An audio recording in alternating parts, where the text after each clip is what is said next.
It's an election year, and the MAGA Civil War continues as Marjorie Taylor Greene's war against Republican Speaker Mike Johnson escalates, and many of Greene's own fellow Republicans are publicly complaining about the situation, and it's glorious.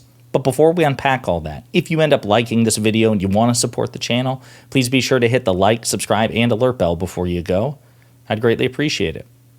All right, friends, we have several clips to look at in this video, and this is pure schadenfreude because occasionally we need some of that, and by occasionally, I basically mean every damn day. The Republican Party is a dysfunctional mess, replete with extremists who are not outliers, but rather the driving force within this party. As a matter of fact, I think it's fair to say it's not even really a political party so much as, again, an authoritarian death cult, and we should probably treat it that way. I mentioned this in a previous video yesterday, but Republican Speaker of the House Mike Johnson recently gave an interview to, I think it's Christian Broadcasting Network, CBN, in which he was asked about the situation with Greene. We're going to play a clip which underscores his response and his attempts to diplomatically fluff the pillows and assure people, like, listen, everything's okay, but Greene doesn't want to talk to me, but she's my friend, but she hates my guts, but only like as friends do. We're going to play this clip, and then we'll get into what happened after this clip, what was reportedly the most recent interaction between Greene and Johnson, and then we'll get into the Republican response from multiple elected Republicans. Marjorie Taylor Greene, you're going to speak to her this week. Have you spoken to her? I've tried. I tried over the 2-week break. She wasn't interested in speaking. And that's okay. Look, Marjorie is upset about the spending bill, and guess what? So am I. It's not the bill that I would have drafted or all of us would have drafted if we had the majority in the House and the Senate and had a Republican president that would sign it into law. But instead, we have Democrats in those other two chambers, the Senate and, of course, the Oval Office. And so they know over here that we have a one-vote margin, so I have virtually zero leverage to be able to negotiate and get a better package. So the alternative was binary. We either do that or we shut the government down. And our evaluation was exactly what the polls affirmed. If we shut the government down, it would be very painful for the American people. They would blame the Republicans, and we would lose the House majority. So that was not a real choice that we had. Yeah. What about, as it relates to Marjorie Taylor Greene, real quick? So you've reached out, but she's not returning your calls or something along those lines? We exchanged text messages over the break multiple times and told her that I really would love to visit by phone or at her convenience, and she said she wasn't interested in that.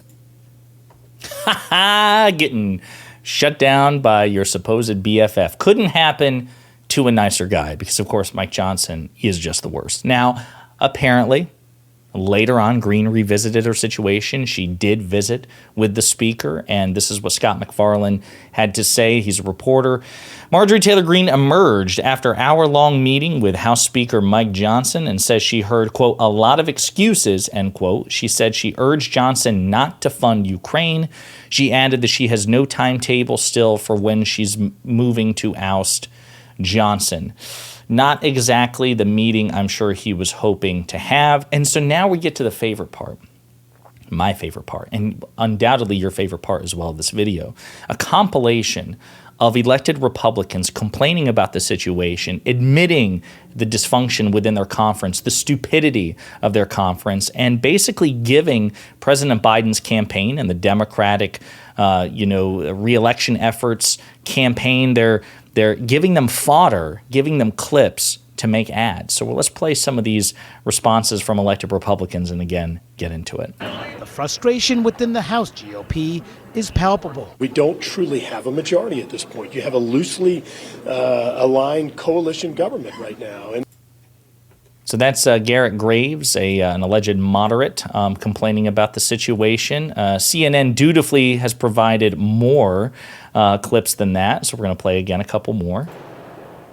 Anyone who votes to vacate him should not be a member of Congress, in my opinion. Obviously, we have to have a speaker, and any effort to remove the current speaker would put us in chaos. I think it would be a big mistake. I don't think it's a good idea right now. I think all it'd do is hand the gavel to King Jeffries. If he does move forward with any Ukraine package, could that cost him his job? Yeah, I think it'll be a real risk for the speaker to move a giant package. Now, if you had a chance to vote for the motion to vacate, would you vote for it?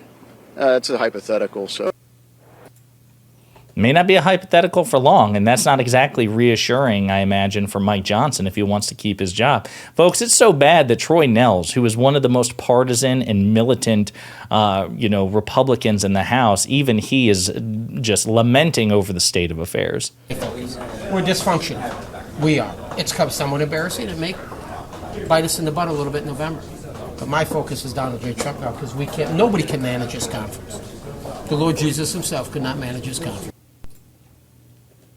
That's quite an indictment. Oh man, I love it. Then you have Andy Biggs. I keep saying that so and so is one of my least favorite Republicans. It's because it's like they're reshuffling. It's like when I see one, I'm like, oh, you are one of my least favorite Republicans. You're awful.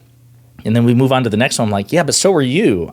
So it's tough. But Andy Biggs, he was also, by the way, intimately involved in Donald Trump's attempts to steal the 2020 election from Joe Biden. So he's just a terrible person. And he recognizes that the sword of Damocles hangs over Republican Speaker Mike Johnson. Because Georgia Congresswoman Marjorie Taylor Greene says no deal was reached yesterday when she met with House Speaker Mike Johnson.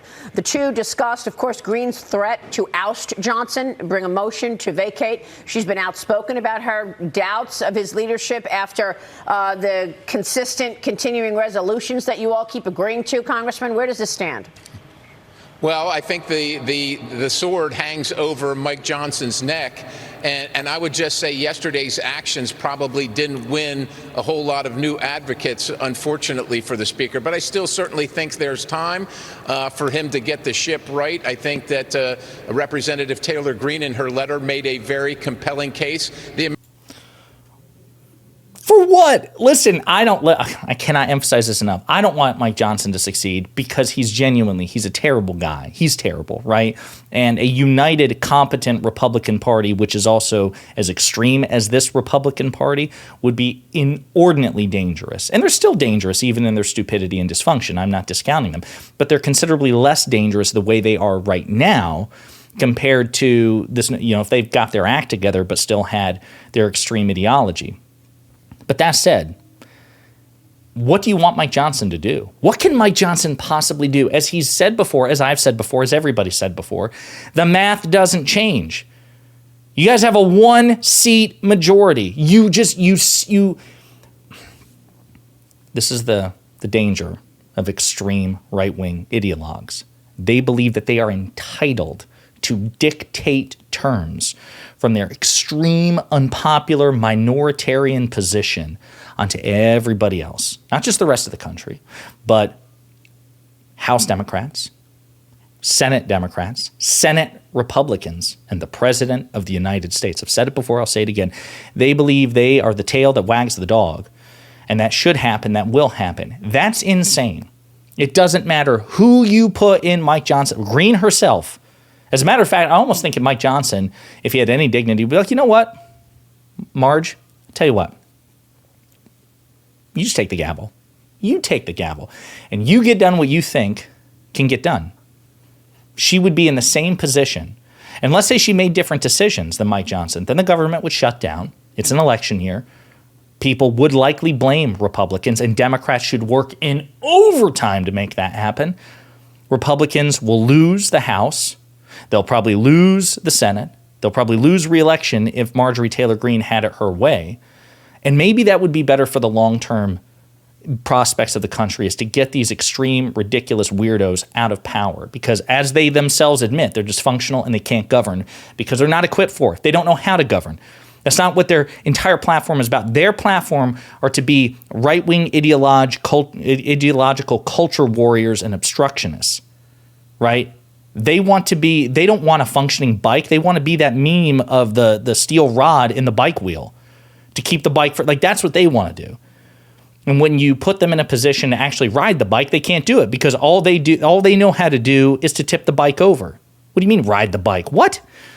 This is where we are. And so Mike Johnson is absolutely right. As terrible as he is, there's nothing he can do. He did the right thing by caving, by bending the knee as well he should to morally and intellectually superior Democrats and funding the government, because the consequences, not only for the American people, including his constituents, Republican constituents, red rule conservative voters and people, but it would be bad for the electoral prospects of the Republicans. So if I wanted Republicans to get reelected, I would do what Mike Johnson is doing. Marjorie Taylor Greene, on the other hand, doesn't understand how to govern, and she just wants these flashy social media moments where she can stick it to Biden and the Democrats and the deep state and all that. But I love it. I love the dysfunction. I love the fact that they're publicly complaining, that they're infighting. I think Hakeem Jeffries and the Democrats should be, going good, and doing what they can. I feel like they should be on Twitter right now going, wow, are you just going to let them talk to you like that? So-and-so, like Mike Johnson, are you just going to let her talk to you that way? Marjorie Taylor Greene, are you just going to let, so-and-so say that, you're causing all this dysfunction and try to like poke and prod and stir the pot as much as possible? That'd be fun. Anyway, let me know what you think in the comments.